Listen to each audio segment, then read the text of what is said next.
Welcome to this edition of Inside Tulsa Athletics. I'm Gil Cloud, the Executive Director of Athletics, and today we're going to have a principal, a transportation director, a middle school football coach, the Deputy Director of Athletics, and a tennis coach who also teaches cheer. We have a wide range of things to talk about, including the June 8th bond election, so stay tuned as we tell you about Inside Tulsa Athletics.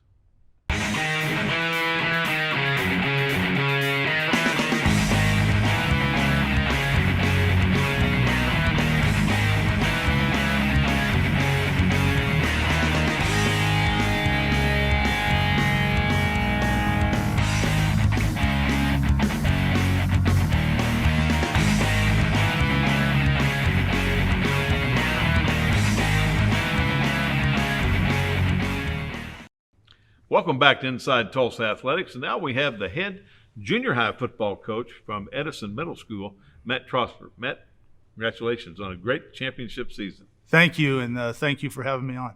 I tell you, Matt, it was one of those difficult decisions that we made back in September when we looked at numbers and we didn't have in-person education. Right. That we thought that maybe our fall middle school programs, football and volleyball and cross country, we could not operate because we didn't have contact with those kids and hadn't since March of the previous spring. So when we moved it to January, we knew it would be a little dicey with the weather. Mm-hmm. You know, it's cold in January and February. But tell us about your experience with that and having the opportunity to have some of the varsity coaches with you and with the kids. How did that work? Well, we started practice in August like normal. We had one scrimmage, so we actually had enough kids, but we're one of the few schools that did. So when the decision was made to postpone the season back to January, we were able to continue to stay engaged with the kids through basically like off-season workouts. So we had the kids come in every morning at 7 a.m. We'd work them out for an hour, and then they would go home and log into distance learning for the day. So, you know, we were very fortunate. We had a dedicated group of kids, a dedicated group of parents as well to get the kids back and forth. And then, when we started practice in January, then we were able to add some more numbers-wise, and then we're ready to go. And then we have the big snowstorm. Yeah. And then that kind of puts us off for 2 weeks there, but we were able to stay engaged with our kids through Zoom. We had Zoom meetings and we were able to go over stuff. So we managed it pretty well, everything considering. Well, you know, it came down to, you always have to be lucky in scheduling, but it came down to having the two undefeated teams play the last game of the season for the championship. Right, us and Nathan Hale. That's correct. Yeah, that was a big night, big game for you guys, and winning the junior high conference championship is always a good thrust as you send some of those eighth graders into the high school this next year. Right, we have a very good group of eighth graders. As you mentioned, our varsity coaches with Tony Daniels and his staff were very involved with our program in general, and Coach Daniels was at all of our games. He was at most of our practices, and then our middle school staff, Matt Noble is on the high school staff. He helps out with middle school. Sean Hines, he also helps out with high school, and then Mason Jones is another one of our middle school coaches. You know, and those coaches all did a phenomenal job, and we also had a student assistant, Andrew Emerson.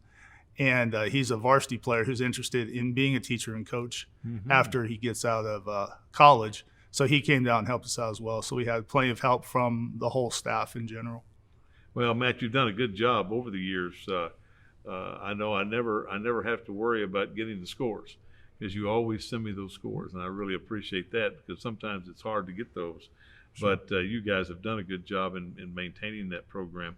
As you get into the spring now and everything, and of course we can't have spring football in middle school. It's one of those things that we can't do. But as you look forward to next year, how do you feel like your team's going to be this next year? Well, we do have those eighth graders moving up. We'd like to get our numbers up. We have a good core group of seventh graders. We'd like to add some more to them. We've had quite a bit of interest from the sixth grade group. We actually did have some sixth graders on the team in the spring to help fill out our numbers. So we've got that group as well. So We've got a good core group. We're just looking to add to our numbers, just like always. But we feel pretty good about going into the summer and then going into the season in the fall. And it will be obviously different because you'll be back in the fall, and Right.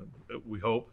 We never know, Definitely. it seems like, but I know Oklahoma's numbers. I'm on the COVID health data committee, and it seems like every Monday our numbers have continued to work down. So Sure.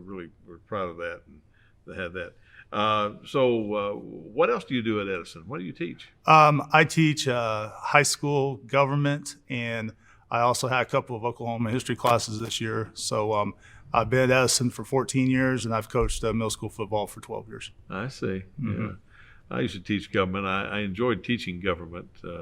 One of my catchphrases was taxes are the price you pay for living in a free society. Right. You know, Right. and get involved with your government and so on.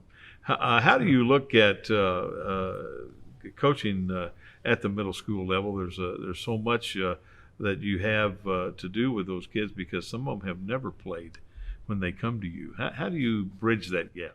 Right. Yeah. No, we have kids coming in with different skill levels. Some of them have played youth football. Some of them have never touched a football before.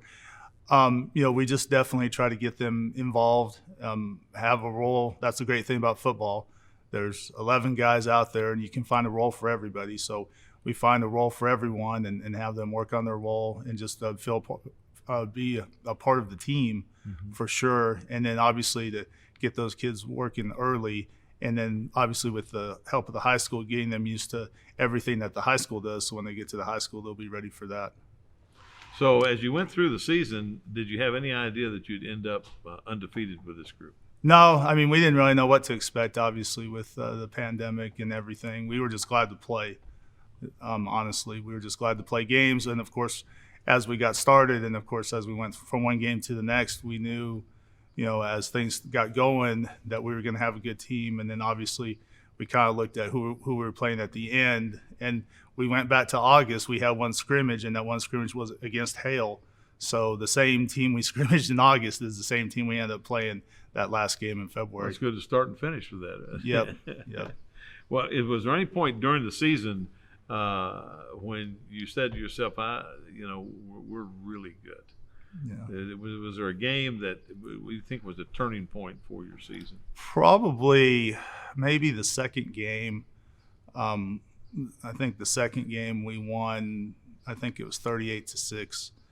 And that obviously was something, once again, I mean, our first game we won 14-0, so that's not bad, but then to go out and win 38-6, that was something that kind of caught our attention that, hey, we have a chance maybe to run the table.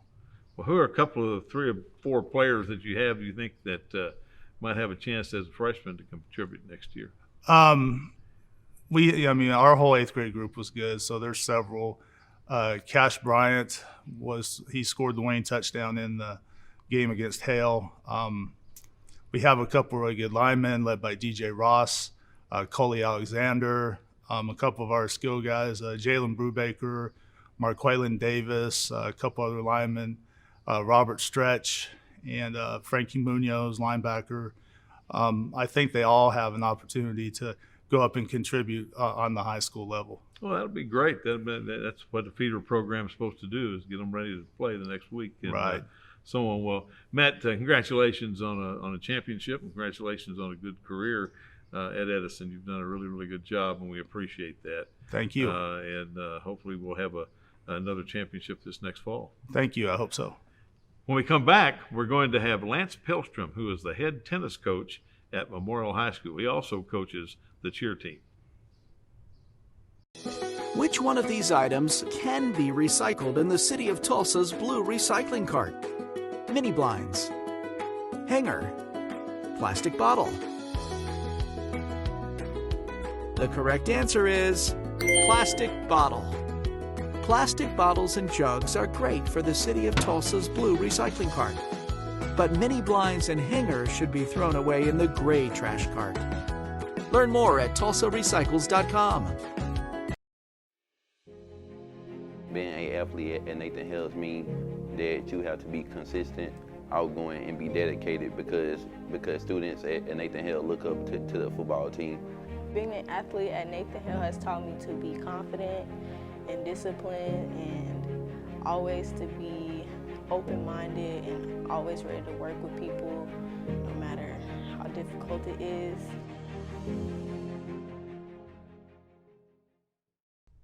Welcome back to Inside Tulsa Athletics, and today we're going to talk a little bit of tennis with the head tennis coach of the Memorial Chargers, Lance Pilstrom. Lance, you've been coaching tennis a long time, haven't you? I have. This is my 19th year of coaching for Tulsa Public Schools. Isn't that great?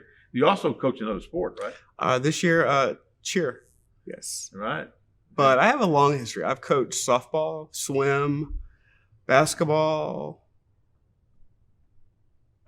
cheer and pom, and volleyball. So I've done it all. Well-rounded. Yes. Well-rounded. Well, as we talk to the other coaches, and we have, throughout this pandemic year, tell us about some of the challenges you've had not having in-person education, having the kids in school, and yet still trying to develop a tennis program. Well, tennis is a tricky sport. Every boy in America gets a football for Christmas one year. We grow up with basketball hoops in every driveway, but nobody grows up with a tennis racket thinking about Wimbledon. So my job is to get them right off the bat, especially my freshmen. And, I sell it like free tennis lessons. I said, hey, free tennis lessons, give it a shot. And so I have to work extra hard just to get them to even think about signing up for the program. And then once they get in, I teach them the fundamentals, the basics. And if I'm lucky, they love it and they enjoy it and they stay with it. So this year, obviously, without having that contact with them, has it been a slower start up for the yes, spring? sir. In fact, we were back in February, and the first day I had actually spotted 2 tennis players and got their schedule changed and got them on the court. In fact, my boy, Zane, he's a freshman. He has already just really taken to the sport. He got his physical. He got serious about it. Mom and Dad bought him the right shoes, and he is loving it. So Good. We're very lucky. So how are you doing this year? Your numbers, is that a challenge? We're definitely in a rebuilding phase. I lost my seniors last year. I lost a couple of students to Epic. I lost a couple of athletes that moved out of state. And so we are definitely in a rebuilding, but I'm trying not to look towards the past. I want to look towards the future. And I always figure there's a reason these kids are in front of me, and that's my focus. You bet. Well, as you look at the season, we've got about a month left, and before regional and state and all that business. Do you feel like you'll have any qualifiers, either your boys or girls? Yes. I don't want to jinx it like most coaches where we can be very superstitious. But I've got my boys captain, Dallin. He's a junior, and I really have high hopes for him. Not only is he my tennis captain, he is on the academic bowl. And he's the captain of the academic bowl, and he's got the brains, basically. And he also works at La Fortune, so La Fortune Tennis Center. Yeah. So I've got high hopes for him. My boy, my number 2 boy, he was doubles last year, but his partner went to Epic. So he's moved up to my number 2 singles, and he is really enjoying singles more than he thought he would. My number 1 girl, Lexi, this is her senior year. I'm going to lose her. She is every coach's dream. She plays softball. She's my head cheerleader, and she plays tennis. So she can do it all. And so those 3, I'm really excited about their potential and the way they represent the school. Well, let's get into it a little bit more. You talked about you moved one of your young men from doubles to singles. Well, what kind of transition is that when you move? Oh, it's a shift because when you're playing singles, it's all on you. Also, it took him a while to realize that the lines are different, and he doesn't have as much space to play with. And so that was kind of an adjustment for him. But because he was getting wrong calls. He was calling balls in when they should have been out. So I was like, no, that's out for singles. So, but he's really enjoying it. And because with doubles, you've got to really communicate with your partner. It has to be a good fit. And you also rely on your partner. You rely on your partner to be eligible. And we all know how eligibility is very frustrating for every sport, but with tennis especially, because if your doubles partner is ineligible, we've got to pull somebody in, and you got to learn how to shorthand those conversations. Mm-hmm. I think that's an issue too, that we found that it was more difficult to have our student athletes in some cases remain eligible without in-person education. Yes, distance learning has been and continues to be a huge challenge across the board. I teach advanced English, and in person, I on one hand, some of my students turned in some beautiful work, very thoughtful, very creative, but on the other hand, I had students that really struggled. So in person, you're able to really meet the needs of the kids where they are. Where distance, you've got a couple of barriers in your way, and it's hard to reach them and hard to get to them in a way that in person to person, it's a lot easier. They're more accessible, and you can explain it different ways. Also, with distance learning, it's hard to have those private conversations where, if you and I are in a class and you're struggling on an assignment, I can pull you and say, Gil, come here, look at what you're doing. Sure. But it's hard to do that without being in person. Well, establishing a relationship, I think, is the key with each student. The thing that I always learned in coaching was that Grant Taft, when he was the president of the American College Football Coaches Association, spoke at an AD's meeting I was at. And he said, our major task in coaching is to motivate every player on the team. The problem that we have is that every one of those kids has an on button, but it's located in a different position. Some kids you got to yell at. Some kids you got to hug their neck. And when you don't have that in-person, day-to-day contact with those kids, it's pretty hard to establish that relationship. Find their buttons. You bet, find the button. You can't, you just can't do that via Zoom. Yeah, I'm going to steal that, by the way. That's a great analogy. Well, it was fantastic. You might have heard that 44 years ago, my first year as an AD in San Diego, California. He told us that, and I've always relished that particular thing because as an athletic director, I have the same thing. I coach the coaches, and every one of those persons has a different personality, has a different motivated factor that I have to figure out what it is that motivates that person. And I can't talk to you the same way I can talk to somebody else. Exactly. And I think that's a critical thing. Well, Lance, I'm certainly glad that you're here. Appreciate everything that you've done for 19 years.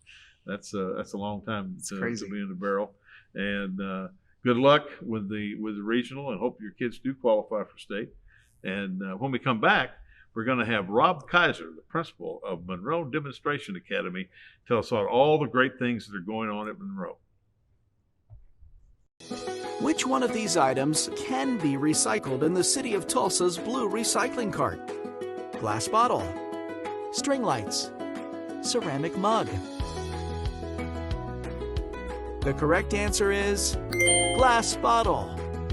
Glass bottles and jars are perfect for the city of Tulsa's blue recycling cart, but string lights and ceramic mugs should be donated or thrown away in the gray trash cart. Learn more at tulsarecycles.com. Welcome back to Inside Tulsa Athletics, and today we have a special guest, the principal at Monroe Demonstration Academy, Rob Kaiser. Rob, we're glad you're here. Gil, thank you so much for having me. I'm excited. Well, Rob, Rob started out as a physical education teacher in our district. I did. Was the teacher of the year, 1 year, and so we're glad that you moved into to administration. And of course, you have a very unique school. Yep. Out there, so a lot of talented young people. But one of the questions we have always is when people talk about the relevance of having activities that run in coexistence with the education programs that we have at all levels. But from a principal standpoint of a demonstration middle school, what does the athletics program mean to your school? Yeah, I think it's a great question. It really is one of the foundational pieces that we have at Monroe. I think a strong athletic program is very important for the health of an entire school. The more opportunities we can create for our students to participate in different types of OSAA sports, the better for us. And so, I think, the biggest thing for me is that these athletics really serve more than just a game, right? This is an opportunity for kids. A lot of times, especially as seventh graders, this is really the first true team that they've been a part of. And so they, get to experience what it's like to be a student athlete, and to prepare themselves as they get into high school for what that means. I think it teaches kids time management. It teaches them that they're a part of something bigger than themselves, and their actions, positive or sometimes negative, have an effect on the team.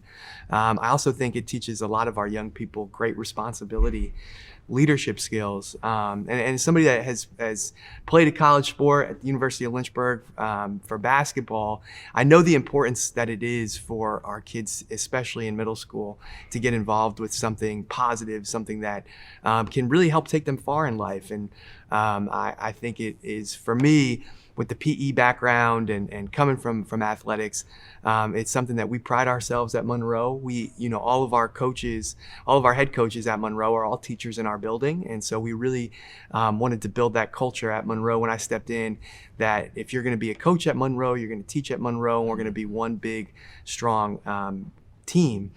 We've also had the opportunity to work really closely with our feeder high school, McLean, who their athletic director and head coaches have gotten to sit in on all of the interviews we have for our junior high coaches, and really trying to build a really strong connection between Monroe and McLean. So we've loved it. We love it. And we've got track going right now, some boys and girls soccer. So we just love athletics up in Monroe. Well, I tell you this, I think you're doing it exactly the right way. That is the model that will be successful, not only from Monroe, but also McLean. Absolutely. Because we keep those kids, the retention is everything. Yep. And retaining those students through the feeder pattern, it's exciting to know that the high school coaches are involved with the middle school. You establish those relationships with those kids early on, and they want to come and be a Titan. Absolutely. That's the key. I think it's really important. I know you're there at a lot of those games, and they come to your games, and I think that's the only way that you can build a really strong program, is to keep the kids flowing in the pipeline up the line. Well, as you get into the spring, and I know from a principal standpoint, how did you navigate through this lack of in-person education? Yeah, so it was definitely a challenge for us. Really trying to think about how do we walk with our families during this time, because it's new for everybody. So we had, developed some different programs, especially in the fall, satellite office hours, where we were able to go into the 4 different housing complexes that we serve, and kind of set up some pop-up office hours and just tell families, like, if you need help, we're here, we're right outside, literally to help with any need that you may have. We had Monroe Hits the Pavement, and we did that with McLean, both these with McLean High School, again, really working with their awesome leadership team there to really continue to try to build the pipeline. We'd hit the pavement on Wednesdays, where we just go out and visit our families. We also had a program that we did called Parents of Success, where we this year in 2021 invited parents in and really did a one-on-one class almost on how do you access Canvas, and can you get PowerSchool on your phone, and how can you access grades.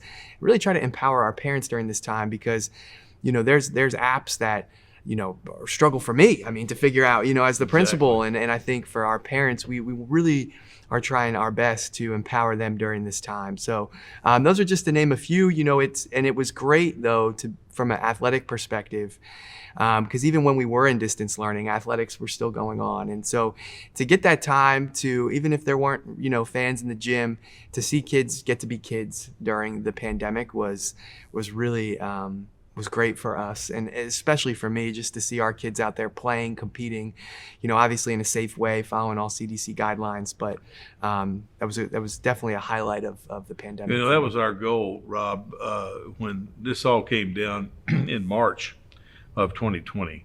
The staff and I looked at, we need to be aggressive. We need to take care of our kids, but we need to get them back.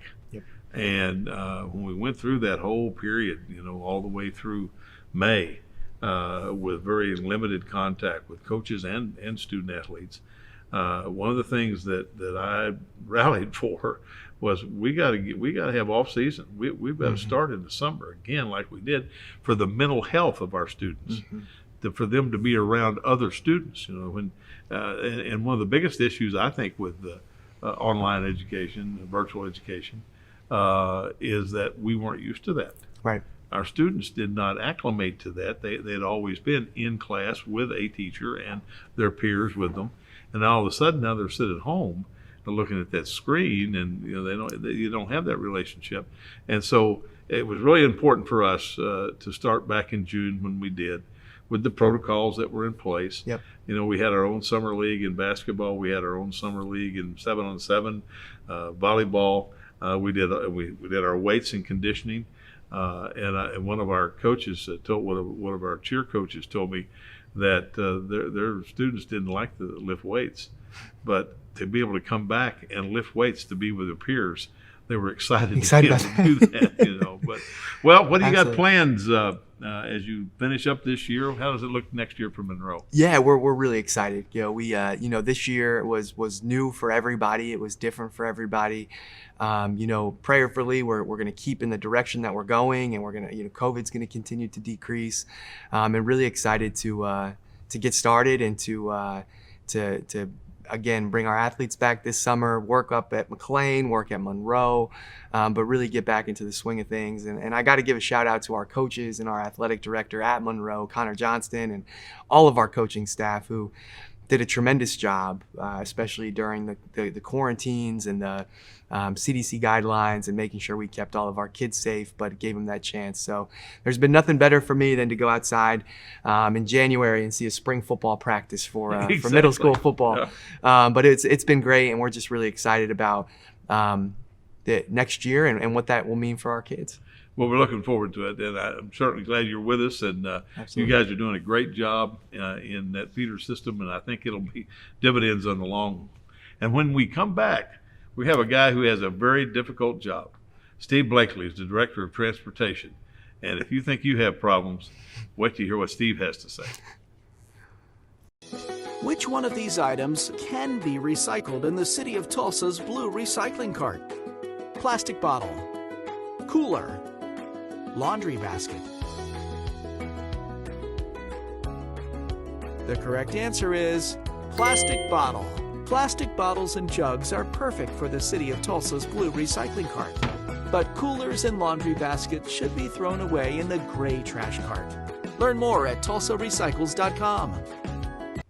Welcome back to Inside Tulsa Athletics. Now we have a guy who has a job that is more difficult than mine. Steve Blakley, the Director of Transportation for Tulsa Public Schools. Steve, you guys play an integral role in athletics. If we can't get to the games, we can't play. And we really appreciate everything you do to help our teams and our kids get there. But let's talk a little bit about your role as the Director of Transportation. What do you do, and what are some of your challenges? Well, Coach, first thing I want to say is getting in front of you and being able to talk to you is always easy for me. Thank you. And but it is taking care of the transportation needs of the district, especially the athletic department. It is a challenge because the games are in the afternoons and evenings and weekends, and our drivers work a full day, and so those particular activity routes are extra time they put in. And this past year has really been a challenge when the pandemic hit, and we were involved in the food distribution all through since last April. And recruiting was pretty much at a standstill. we've lost a lot of drivers that just didn't want to drive a bus anymore. Now we've got a solid group today that stuck with us through the hard times, and that's the nucleus we're going to be building toward next year. But we've got drivers that have been with this district for 40 years. They're driving kids of kids that they drove 20 years ago, and that's exciting. When I can come to work in a snowstorm and raining and dark and see those bus hoods up on the lot and the lights flashing, and they're doing their pre-trips every morning and then their post-trips when they come back every mid-morning, and in the afternoon they do the pre-trip all over again. That just warms my heart. I'm telling you, it makes me feel like coming to work every day, because I feel if they're going to be there, darn it, I'm going to be there too. Absolutely. And but it's an experience every day. And you and I have talked over the last, I've been here, it's my 6th year. And you told me how the cow eats the cabbage when I first came here, and I understood our responsibility for the student athletes, and it's never stopped. We always seem to find a way. Exactly. Even when there's a rain out and we've got to, accommodate the ones from the day before on the next day. Yeah. But they seem, our team makes it happen. And those are the challenges, I think, the postponements due to weather. We have them on the road, and we got to call them back because there's a storm pending. And people don't understand the challenges just to get those student athletes to the game, to have the bus on time and have them arrive on time where we can warm up and so on. There's a lot of responsibility, I think, that transportation has, and we really, really appreciate that opportunity. I think that one of the things people don't really realize is that we have schools that even when they play home games have to be transported. It's true. Edison plays their home soccer games at La Fortune. And and Hale now plays their home football and soccer games at Rogers. Central plays at Webster because those schools don't have stadiums for soccer and football. And so even for a home game, we're transporting. When we have bands that go to support the athletic teams, you guys are taking the bands to those locations. Yes, sir. It has been one of the things that we had to do when we went through our budget cut situation and everything. We had to limit pep squads and bands and so on to one-away contest and that type of thing, just to make the budget work. We've been able to work with that, I think, and our patrons understand. But from your standpoint, what do you see the future in transportation? I know that you're recruiting vigorously drivers for currently now, but for next year as well. Well, one thing we are working on is how do we restructure the transportation needs for the district. We're taking a real hard look at, where do we need to focus first? And the special needs students, they're number one. And so there's our focus to start with. And, trying to be creative how we put routes together and manage the number of routes and the number of stops around the number of drivers we have to drive. It's easy to say if I had 160 drivers that I can run 150 routes, easy, with having a few extra in case we have people call in. Our problem's been that we've lost so many drivers over the last 12 months that we're forced to run fewer routes, but we've been very creative how we've accommodated those students. We're not sure what next year is going to look like. Today we have a minimal number of ridership, but there are opportunities out there for student registration for transportation. So we know exactly how many students are going to be riding, because at any given day you may have a full bus in the morning and a half a bus in the afternoon, or vice versa. It's really hard to manage to that, but we are looking forward to a new creative way to route our buses. I mean, today we have over 3,000 stops every day. We transport, during a normal school year, over 8,000 kids. That's pretty demanding every day. And our drivers run a morning shift, a midday shift, and an afternoon shift. And then we have the activity routes in the evening. So that's a full day for a lot of those drivers, but I never hear complaints. Plus those routes, don't you have 3 bell times? Yes, sir. In each one of those. We have 6 different during the course of the day. Well, and you'll remember Yeah. about 4 years ago, we were on that committee together, and Yes. we put together those bell times to accommodate and save money for the district, and it's worked pretty well. Yeah. But without the 3 bell times, the number of drivers we have today, we wouldn't have the capacity. How many drivers do you have? Right now we have 123. And you could use 160. I could use 160, Yeah. but I'll settle for 140. Well, we need 17 more of you to call in. That's right. Call in. You can call me direct. Absolutely. Yeah, absolutely. Well, Steve, we really appreciate our time that we've worked together here. I'm a short-termer, as they say, in this, but I really appreciate everything that you guys have done in transportation to make our trips for our student athletes. As we say, there are challenges.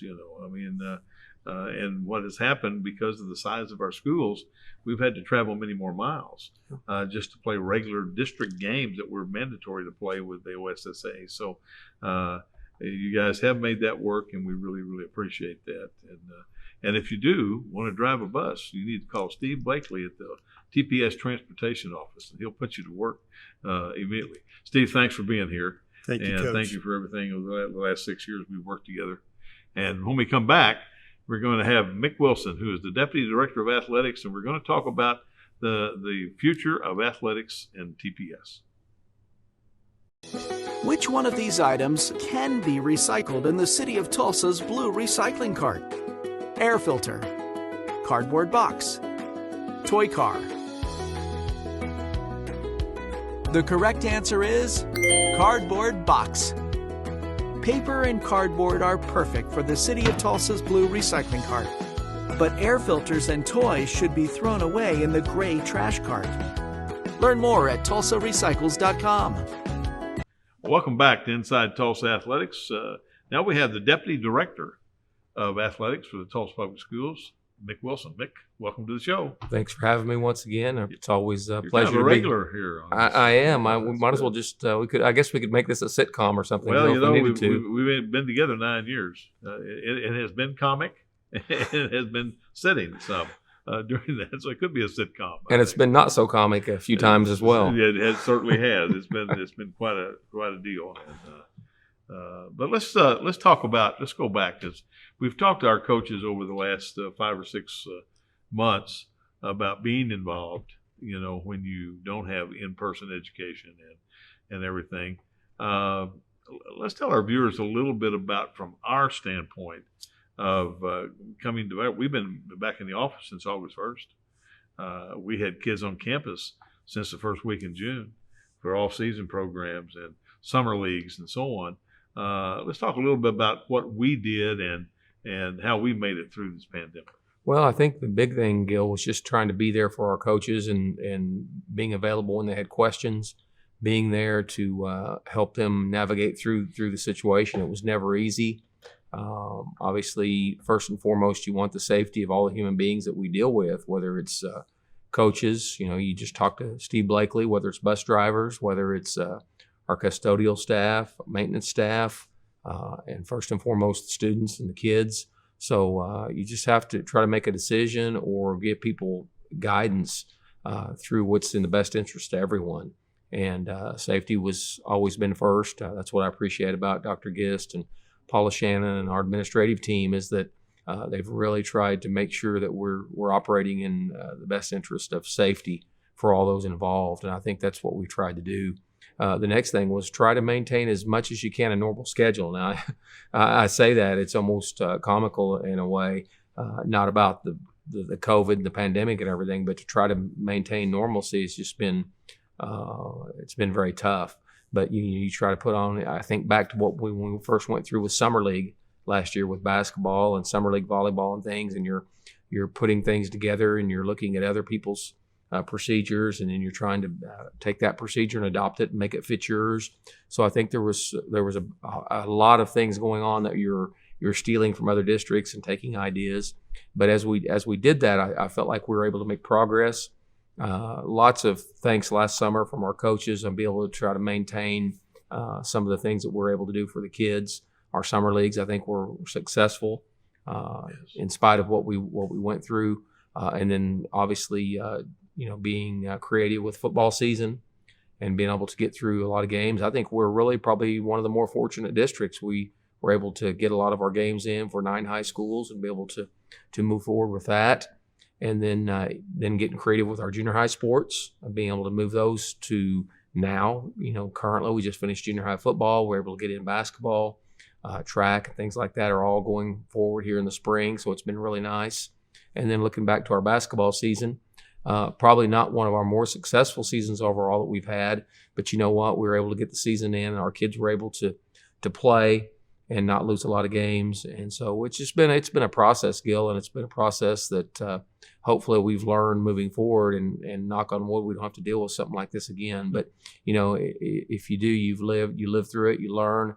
And I think as long as you can try to say that you made your decisions in the best interest of kids, then I think you can sleep a little better at night. I don't think there was any question about where our focus was, and I think we placed a premium on the mental health of our student athletes. One of the things that we preached early on was we needed to get them back together. This isolation at home by yourself and so on. We had coaches that did fairly unique things. I think of Randy Rutherford having his kids come to the campus every day at 11 o'clock and keeping them there at 5 o'clock.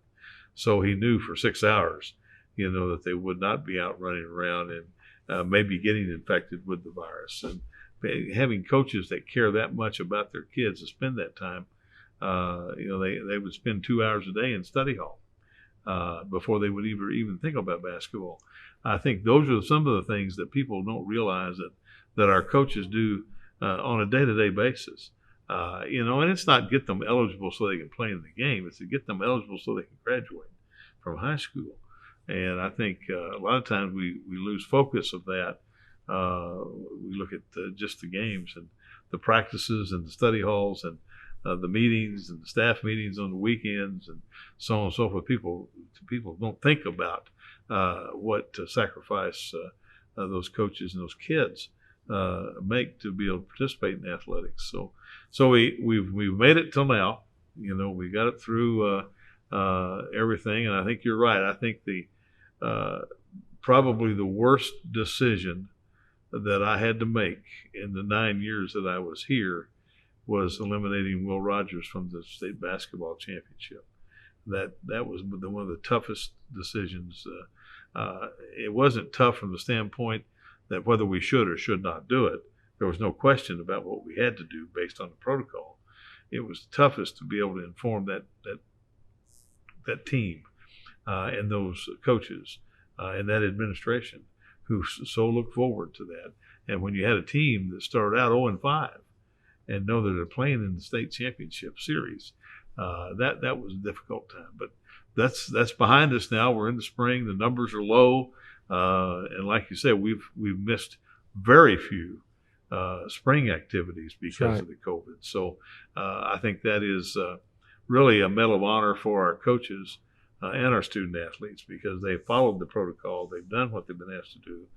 Hadn't been easy, but we certainly appreciate that. Well, Gil, hats off to our kids. Our kids have really, absolutely, wearing your masks and social distancing, and it's not pleasant for them because they have missed their friends. Right. They're back together now, but our kids have tried to do everything that's been asked of them, and it's like I said, it's not been easy. But I take my hat off to our student athletes and our kids throughout the district. Mine personally, they're just glad to be back among their friends, being able to practice and do their homework with other friends and some things like that. It's been pleasant. It's been good, and they endured. They got through it, and now, like you said, we're starting to see that we're we're getting through the worst times and starting to see the light at the end of the tunnel as we move forward. And I really praise our kids throughout the district and throughout the city of Tulsa for making it through this tough time. It is a great time.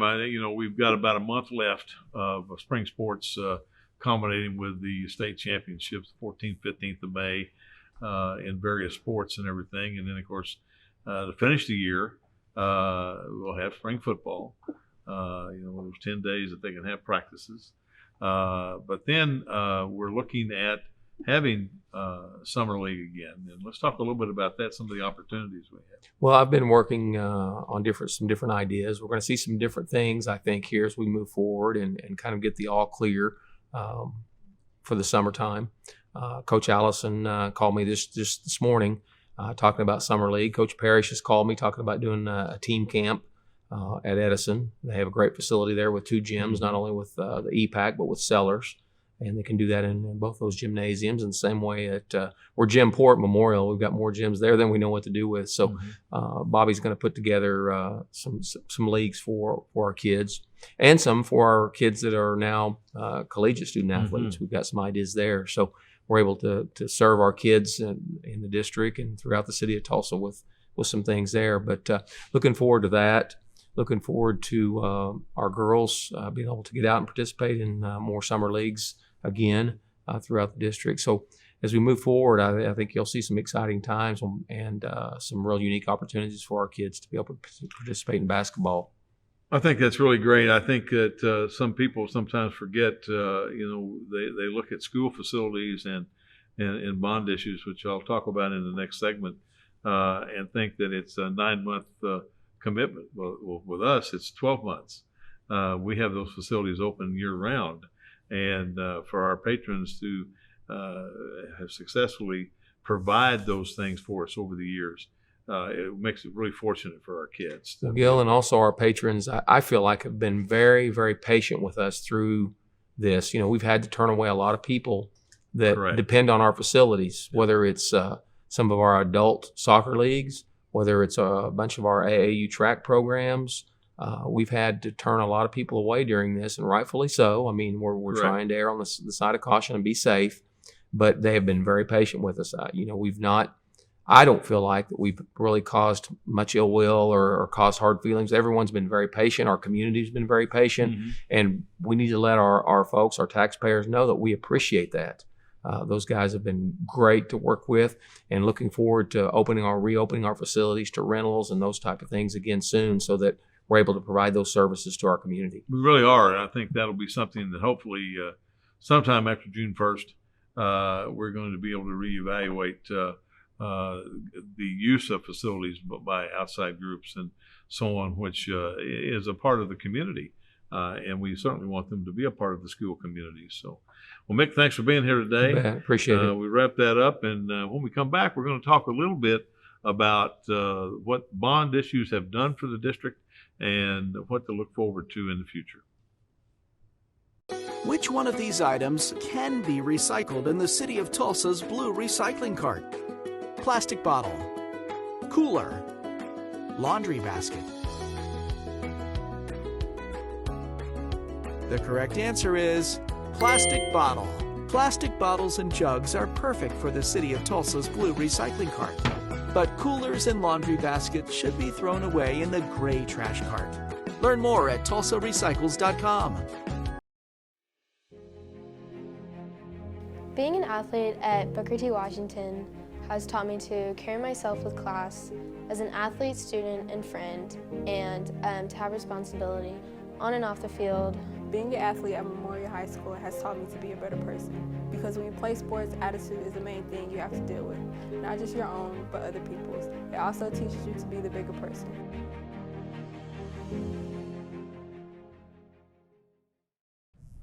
Welcome back to Inside Tulsa Athletics today. I want to go over some things that have occurred during the past 9 years with the 2 bond issues, the 2010 and the 2015 bond issue. As you know, the Board of Education has approved a resolution to have another bond issue on June the 8th. It's important to have bond issues periodically to enhance the capabilities of our educational process in TPS and other districts over the years. And I think it's important that we understand all that has been accomplished.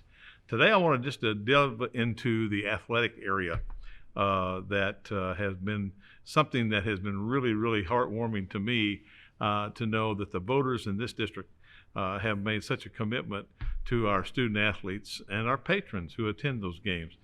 During the last 9 years, we've been able to open a new field house at Booker T. Washington, the Nate Harris Field House.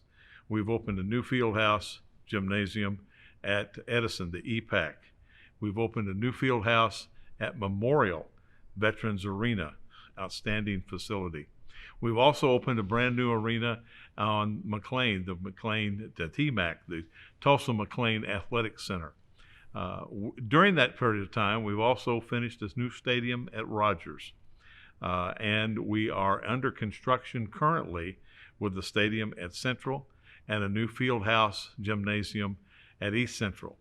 All those things have been really made possible by our voters over the past 2 bond issues.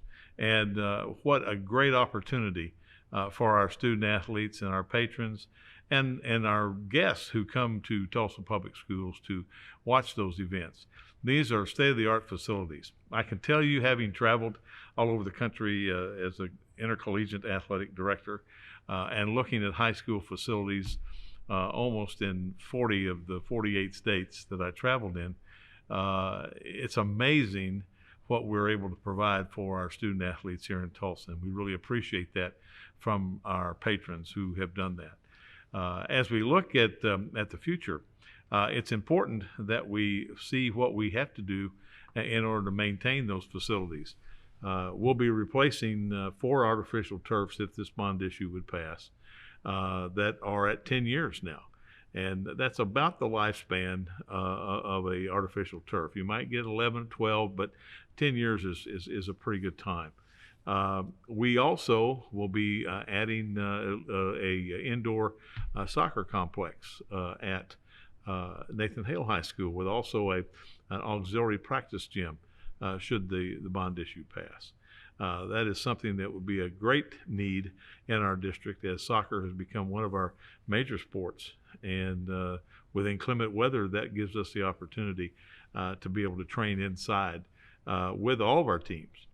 We're looking at moving a softball field at Will Rogers from the east side of campus to the west side of campus, working with the Tulsa City Parks and Recreation to provide a facility there that will be adjacent to Will Rogers Stadium. And we'll have seating capacity and concessions, restrooms on the west side of the stadium that also be used for this softball facility. We're excited about what the possibility of the future may bring. Let me say this. I want to thank all of you for all that you have done during the time that I've been here. I have tendered my retirement resignation effective June the 30th. We still have 3 more shows, so you'll have to deal with me for 3 more shows. But I did want to say at this time that I really appreciate the opportunity to having served in the Tulsa Public Schools. I moved here as a high school junior in 1962 and chose to go to Will Rogers High School because I watched them play baseball against Webster over at Reed Park over a spring break. And I was the oldest of the 2 in our family, and so I got to help make that decision. So we decided to go to Rogers. I live right across the street from Rogers. And it was interesting for me to graduate from there and go on and play intercollegiately, get my degrees, and coach at the collegiate level, coach at the high school level, and then thought that I was retiring when I was moving back to Tulsa. And Dr. Keith Ballard called me, and I told him, I said, I can help you if you want me to help you. What I was talking about was finding the next athletic director. And when I came down to the office to meet with him, he said, why don't you just take the job on an interim basis? And so I did. I told him, I said, I'll take it for 4.5 months, and I'll find a new AD, and then I'm going back to the golf course. That was 9 years ago. I haven't made it back to the golf course. People say, what are you going to do? And I said, well, the first thing I'm going to do is get back to my single-digit handicap. I haven't played really maybe twice in the last 2 years. And before I was playing 3 times a week. So that's one thing. And I certainly want to get reacquainted with my wife of 55 years.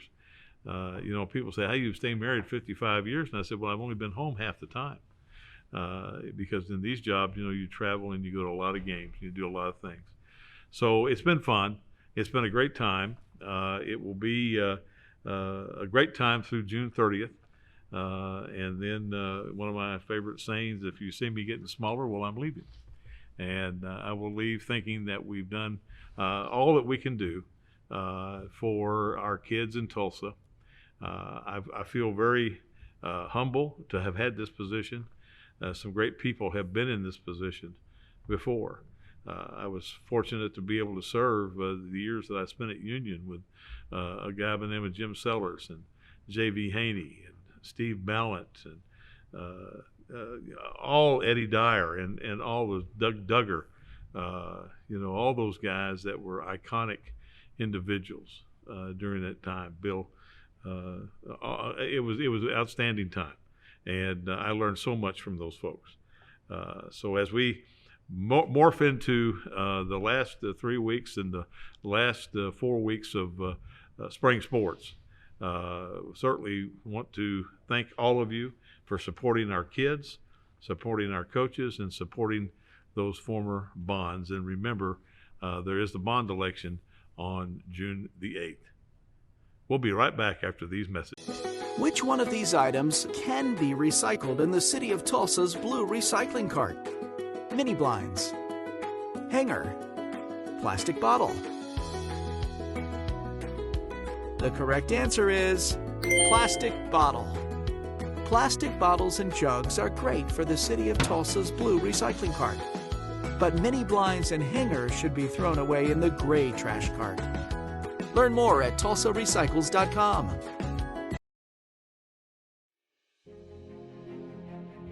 Being an athlete at Booker T. Washington has taught me to carry myself with class as an athlete, student, and friend, and to have responsibility on and off the field.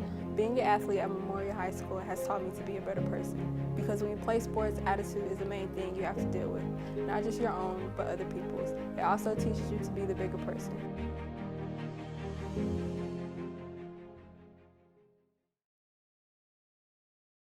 Well, I certainly hope you enjoyed the show today. We had a wide range from transportation to middle school athletics to soccer and cheerleading. And I tell you what, it was really good to have some of these youngsters that we haven't had on the show before talk about their programs. We'll be back in 2 weeks and talk about the season ending of all of our sports in spring.